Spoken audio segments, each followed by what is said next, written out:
குருவே சரணம். சிலர் கேட்ட கேள்வி என்ன அப்படின்னா, கல்யாணம் மண்டபத்தில் வச்சு பண்ணலாமா இல்லை கோவிலில் வச்சு பண்ணலாமா அப்படிங்கிற கேள்வியை சிலர் கேட்டிருக்காங்க.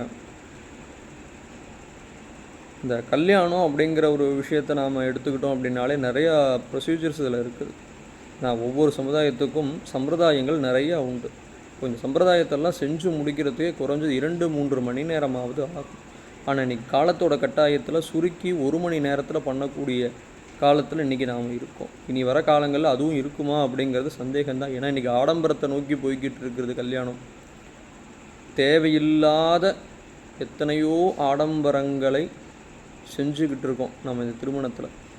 இப்போது எது நமக்கு தேவை அப்படின்னா, நம்ம சமுதாயம் சார்ந்த சம்பிரதாயங்கள். ஏன்னா ஒவ்வொரு சமுதாயத்துக்கும் ஒவ்வொரு சம்பிரதாயங்கள் இருக்கும். அந்த சம்பிரதாயத்தில் நாம் பின்பற்றி வரணும். அப்போ தான் நாம் யார், நம்ம சமுதாயம் என்ன, நம்ம குலதெய்வம் என்ன அப்படிங்கிறது நமக்கு தெரியும். அப்போ திருமணம் மண்டபத்தில் வச்சு பண்ணலாமா அப்படின்னா, இந்த இடத்துல நாம் எதுவுமே சொல்ல முடியாது. காரணம் என்ன அப்படின்னா, அது அவங்களுடைய சொந்த விஷயம். ஆனால் இன்றைக்கி மண்டபம் பிடிச்சி பண்ணுறது அப்படிங்கிறது ஆடம்பரத்தை குறிவைத்தே தான் போகுதே தவிர சம்பிரதாயத்தை குறிவைத்து போகிறது இல்லை.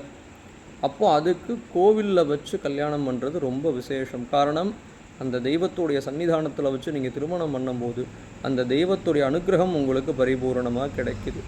ஏன்னா அந்த குழந்தைங்க கல்யாணம் ஆன உடனே முதல்ல சுவாமிகிட்ட ஆசீர்வாதம் வாங்குகிறாங்க.